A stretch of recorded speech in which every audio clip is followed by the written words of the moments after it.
Today, I am here to speak to the change makers, the visionary leaders, the trailblazers, those who have sacrificed and given their life to be in service to humanity. You are my people, and I want to acknowledge you all for the work that you do.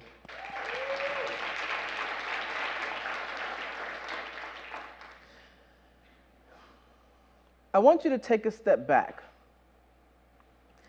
And I want you to imagine, since this is the Imagine Conference, I want you to imagine if all of the nonprofit founders that represent the organizations here today, imagine if they decided to take their vision and mission, keep it, and take it with them to the grave. Could you imagine the type of world that we would live in with the absence and void of nonprofit organizations? I can't even fathom thinking about the human potential that would never be met, the needs of the people that would never be met. Imagine. That's not the kind of world that I would want to live in. I am Tamara Barber, as you heard, and I have the distinct honor of being the very first and only orals coach here at AWS. Nice little niche I created for myself. But back to the imagination. A world without nonprofits, where founders like myself take their vision and mission to the grave.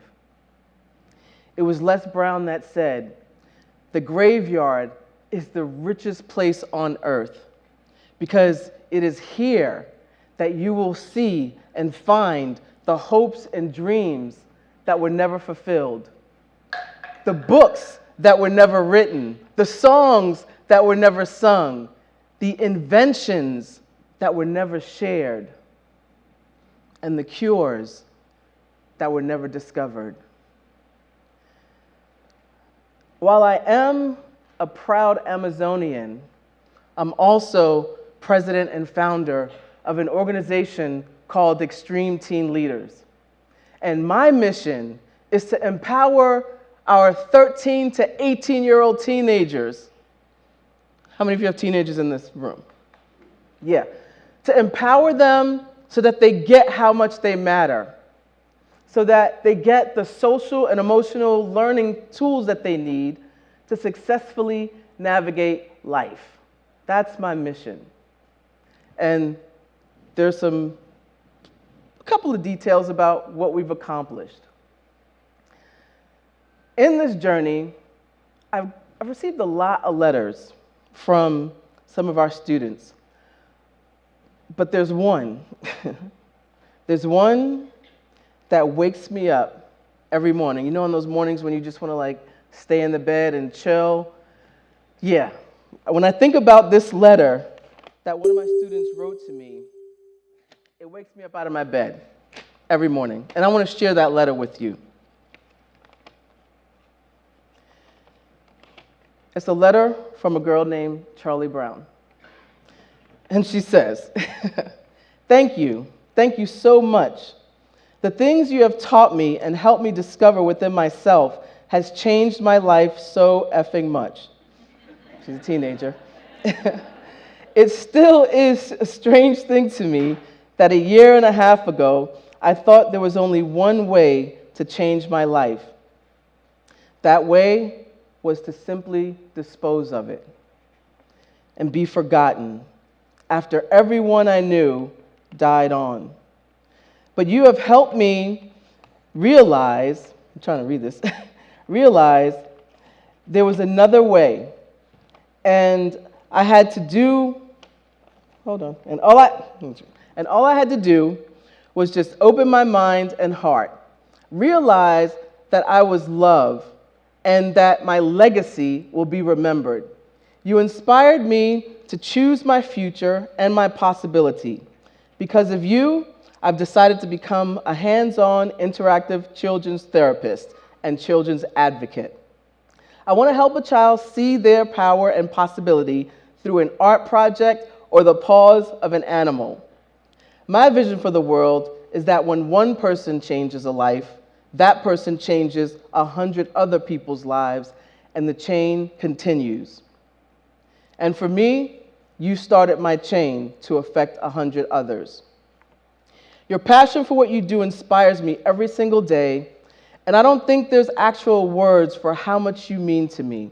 You're like one of my moms, and I love you with all of my heart. You've helped me meet some of my closest friends, and I don't think I know of any other program that could change one human's life so much. Thank you, Tamara, for everything.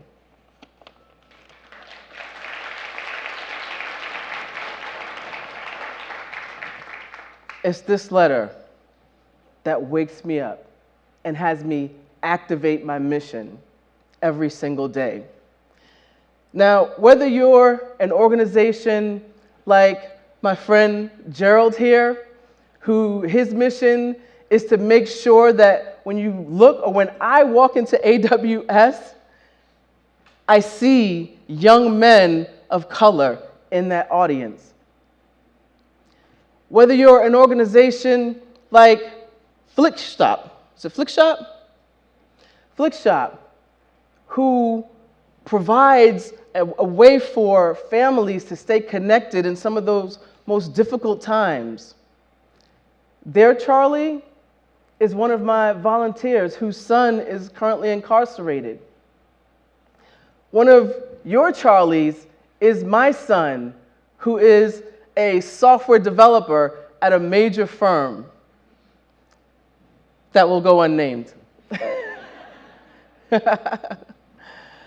No matter what your vision and mission is, I want you to know that there are Charlies out there looking for you. And at the end of the day, your mission is my mission.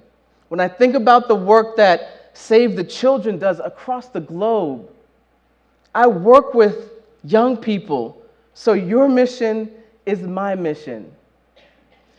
And before I leave here, I want to leave you with 8 calls to action that I want you to take away when you leave here today. Number 1, of course, activate your mission. To activate is to keep something going, keep it moving forward. I know as a nonprofit business owner, or not even an owner because we don't own these entities, right? We found them. But we all know that there are challenges that have you take a couple of steps backwards. My challenge to you is when those moments happen and you take 2 steps back, take 10 steps forward. Activate your mission. Number 2, collaborate with other nonprofits. This event is like nirvana for me, bringing together my love of public speaking and my love of nonprofits. Collaborate and meet new people and find out what they're doing. Number 3, transcend your mission. Don't just shoot for the goal. Go beyond that, because when you go beyond that, you have a greater impact in the world and you access more Charlies. Number 4, invest. Invest in your people, your processes, and technology. Take everything that you've learned here today, take it back to your organizations, and expand. Number 5, vigorate.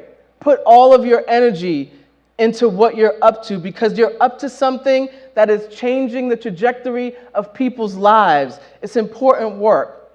Number 6, advocate. Be the voice for those who don't have a voice in the world. Number 7, tell your story. Share your vision. It's the guiding light that's going to attract donors and attract the Charlies of the world. And number 8, educate people on your mission. And you do that through data.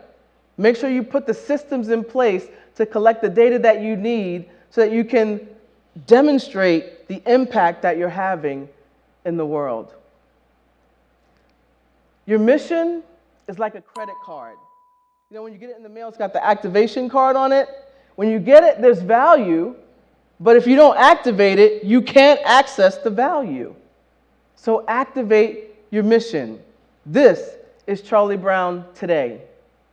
She's impacted the lives of over 1,000 teens. She's volunteered over 1,000 hours of her time. And as we launch in New York this April, she is on the staff team, the student leader staff team, that's going to impact the lives of many, many more people. Who is your Charlie? Activate your mission, because there are Charlies out there waiting for you. Thank you.